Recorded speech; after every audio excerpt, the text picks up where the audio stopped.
पिछले राजस्थान विधानसभा चुनावों में सचिन पायलट की मेहनत और अशोक गहलोत की प्लानिंग काम आई कांग्रेस की, लेकिन उसके आगे के जो साल रहे वो इन दोनों ही के बीच दरार को साफ साफ जग जाहिर करने लगे।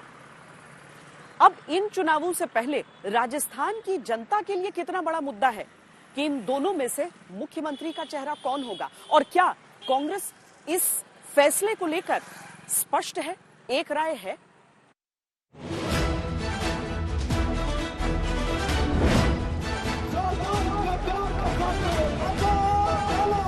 मैं मुख्यमंत्री पद छोड़ना चाहता हूं, पर ये पद मुझे नहीं छोड़ रहा है। पूरा राजस्थान क्या सोच रहा है साफ साफ दिखाई देता है। गरीबों के जेब में हम पैसा ट्रांसफर करते हैं, वो अदानी जी के जेब में डालते हैं।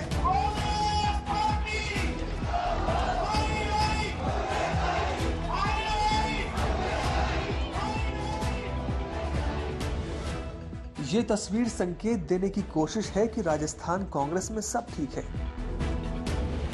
मतदान से पहले जनता और पार्टी कार्यकर्ताओं को समझाने का प्रयास है कि कल के मनमुटाव अब बीते कल की बात है। नई ये तस्वीर है और इस तस्वीर में सब साथ हैं। राहुल गांधी भी एक अग्नि परीक्षा से गुजर रहे हैं। असम में दरार नहीं भर पाए, खामियाजा सामने है। मध्य प्रदेश में दरार नहीं भर पाए, खामियाजा सामने है। राजस्थान की सरकार जाते जाते बची, अगर चुनाव हारते हैं तो खामियाजा होगा। कर्नाटक में भी यही हुआ, और कर्नाटक में तो अभी भी देखिए क्या हो रहा है। सरकार आ गई और वहां पे मुख्यमंत्री बन गए सिद्धारमैया, और शिव कुमार कह रहे हैं मेरी तो भाई देखिए चुनाव जिताना मेरा काम है, मुख्यमंत्री बनाना आला कमान का काम है। तस्वीरों के अर्थ होते हैं, इसमें कोई संदेह नहीं, लेकिन कई बार बयान बड़ा असर छोड़ जाते हैं। मैं मुख्यमंत्री पद छोड़ना चाहता हूं, पर ये पद मुझे नहीं छोड़ रहा है।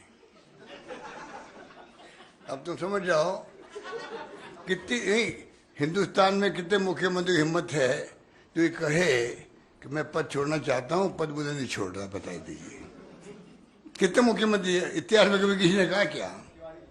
मैं कह रहा हूं मैं छोड़ना चाहता हूं, आज ही कह रहा हूं छोड़ना चाहता हूं, पर ये पद मुझे नहीं छोड़ रहा है, और शायद छोड़ेगा भी नहीं। अशोक गहलोत का यह बयान निश्चित रूप से भविष्य की राजस्थान कांग्रेस की ओर संकेत था, और आला कमान के लिए भी एक संदेश कि राजस्थान में कांग्रेस का चेहरा वो ही है।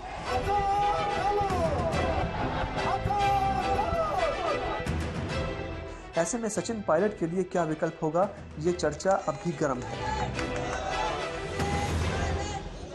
छोटा है बड़ा है ये बहुत महत्वपूर्ण नहीं है। मैं समझता हूँ राजनीति में लोगों को जनता के बीच में उनके दिलो दिमाग में भी जगह बनानी चाहिए, और जो कार्यकर्ता राजनीतिक कार्यकर्ता पब्लिक के माइंड में उनके दिमाग और दिल में जगह बनाता है वो परमानेंट है। बाकी पोस्टर तो आज इसके हैं कल उसके बदलते रहते हैं, लेकिन पब्लिक के साथ जुड़ाव रहे, कार्यकर्ताओं से कनेक्ट रहे, एक भावनात्मक जुड़ाव रहता है, तो वो एक लंबे समय तक रहता है।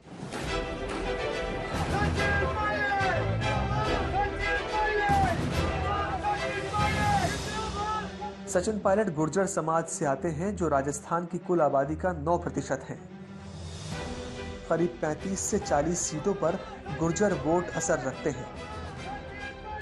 गहलोत से लगातार सचिन पायलट के मतभेदों के चलते गुर्जर समाज पहले ही नाराज चल रहा था। अब गहलोत के कुर्सी न छोड़ने वाले बयान का असर भी दूर तक पड़ सकता है, और अगर असर पड़ा तो कांग्रेस को कई सीटों पर लड़ाई और मुश्किल लड़नी पड़ेगी।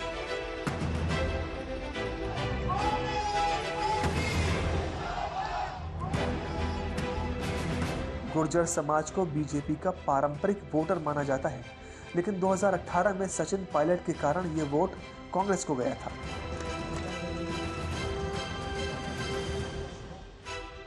– 2018 चुनाव में बीजेपी ने गुर्जर समाज के 9 प्रत्याशी उतारे थे, एक की भी जीत नहीं हुई। कांग्रेस ने 12 गुर्जर प्रत्याशी उतारे थे, जिसमें से 7 जीते, और इसका क्रेडिट सचिन पायलट को गया था। एक बीएसपी का गुर्जर प्रत्याशी जीता था। बीएसपी के विधायक कांग्रेस में विलय कर गए, उसके बाद गुर्जर समाज के 8 विधायक कांग्रेस के पास हो गए।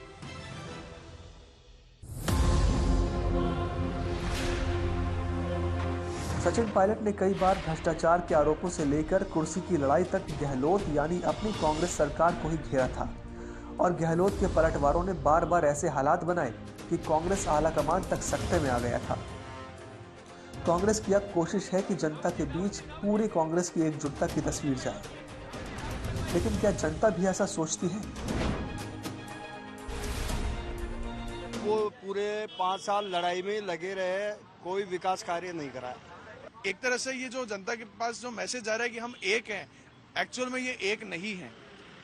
अगर ये एक होते तो पिछले 4.5 साल लड़ते थोड़ी रहते। सचिन पायलट ने पिछले इलेक्शन में सारी मेहनत की थी, उसी कारण से कांग्रेस सरकार आई थी और उनको जैसे ही सरकार आई उनको साइड बाय कर दिया गया। तो उनको साइड किया तो उस चीज का कांग्रेस को जरूर नुकसान होगा।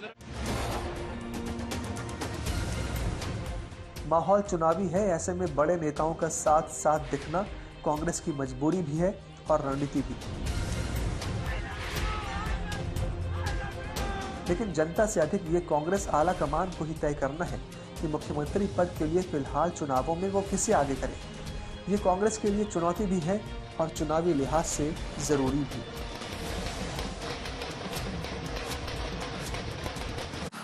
क्या मुख्यमंत्री के चेहरे को लेकर पसुपेश केवल कांग्रेस पार्टी के भीतर है? क्या बीजेपी में सब कुछ सही है?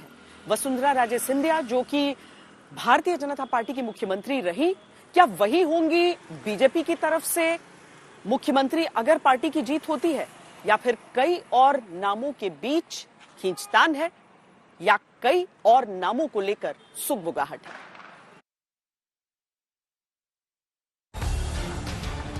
मोदी की गारंटी मतलब हर गारंटी के पूरा होने की गारंटी।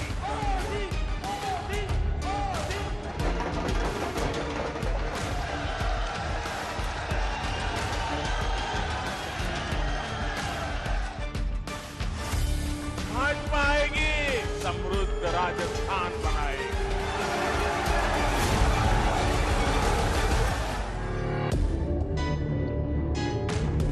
बीजेपी राजस्थान का चेहरा कौन? इस सवाल पर बीजेपी भी है पूरी तरह मौन।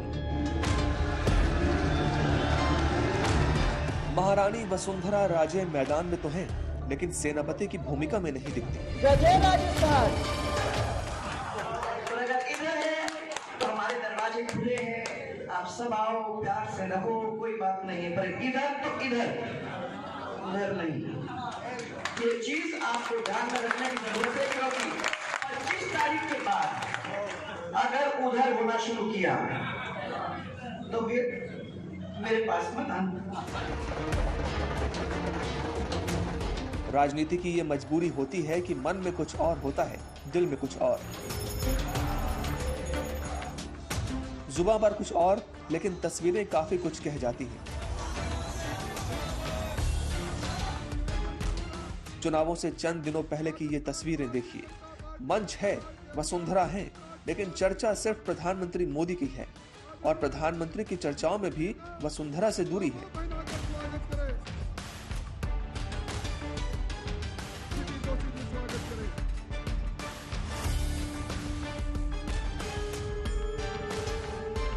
ये वही वसुंधरा हैं जिन्होंने 20 साल की सक्रिय राजनीति में 2 बार बीजेपी को प्रचंड बहुमत से राजस्थान की सत्ता का स्वाद चखाया।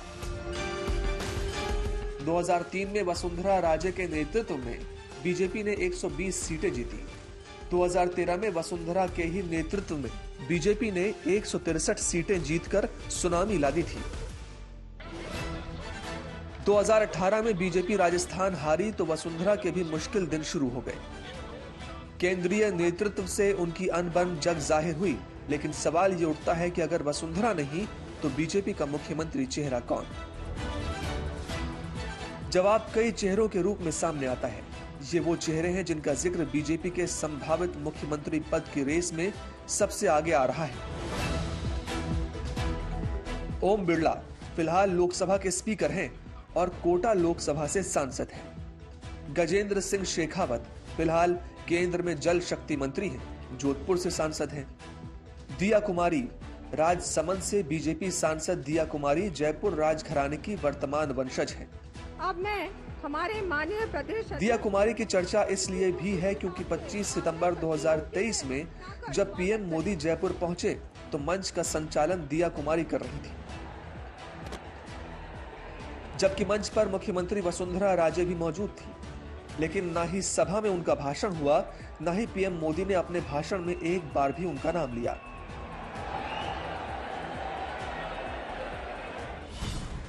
बीकानेर से लोकसभा सांसद अर्जुन राम मेघवाल पूर्व आईएएस हैं। फिलहाल केंद्रीय कानून मंत्री राजस्थान में बीजेपी का दलित चेहरा भी है। सितंबर में बीजेपी ने राजस्थान में 4 परिवर्तन यात्राएं निकाली थी, जिनका नेतृत्व पहले वसुंधरा राजे, गजेंद्र शेखावत, सतीश पूनिया और सीपी जोशी को करना था। लेकिन बाद में सांसद विधायक इसमें शामिल हुए और यात्रा की झंडी दिखाई जेपी नड्डा, अमित शाह, राजनाथ सिंह और नितिन गडकरी ने। संकेत साफ था कि राजस्थान बीजेपी की कलह और गुटबाजी को किनारे करना, लेकिन वसुंधरा फैक्टर को नजरअंदाज नहीं किया जा सकता। 34 साल के बाद ऐसे रास्ते बन गए हैं, पानी का काम चालू हो गया है। आज खाली गाड़ी में बैठ के या बस में बैठ के नहीं चलते आप, आज आपका प्लेन लैंड होता है, आज आपकी ट्रेन आना शुरू हो गई है और आज लोग पूछते हैं कि ये झालावाड़ कहाँ है, और लोग यहाँ आके अपना पैसा लगाने का काम अब करना चाहते हैं। जब भी ये काम होगा तब मैं आपको कह सकती हूँ कि यहाँ निवेश होगा, परंतु सबसे बड़ी बात तो हमको ध्यान देने की जरूरत है। हाँ, मुझे लग रहा है कि अब मैं रिटायर हो जा सकती हूँ। वसुंधरा राजे के नेतृत्व के बिना बीजेपी पर क्या असर पड़ेगा, ये बड़ा सवाल है, जिसका सामना बीजेपी को इन्हीं चुनावों में करना है।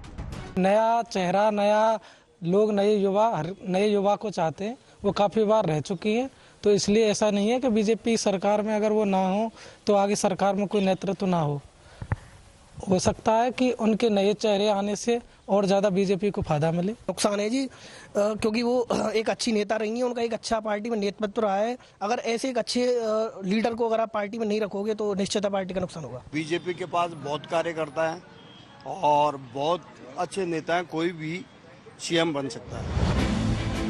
वसुंधरा राजे महिला हैं और उन्होंने मुख्यमंत्री रहते महिलाओं के लिए कई योजनाओं पर काम किया था, जिसकी वजह से महिला वोट बैंक उनकी तरफ पहले से रहता है। दूसरी बात यह है कि वसुंधरा का तगड़ा असर राजपूत, जाट, गुर्जर और आदिवासियों में है। अगर ब्राह्मण और वैश्य साथ आते हैं तो बीजेपी के लिए अच्छी स्थिति बनती है।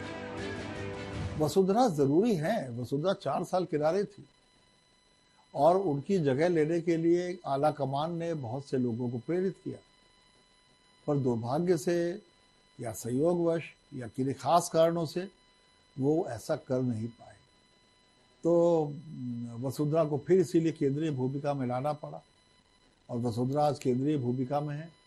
अप्रत्यक्ष तौर पर वो कहती हैं कि मैं ही अगली मुख्यमंत्री हूँ, वो संदेश देने की कोशिश करती हैं।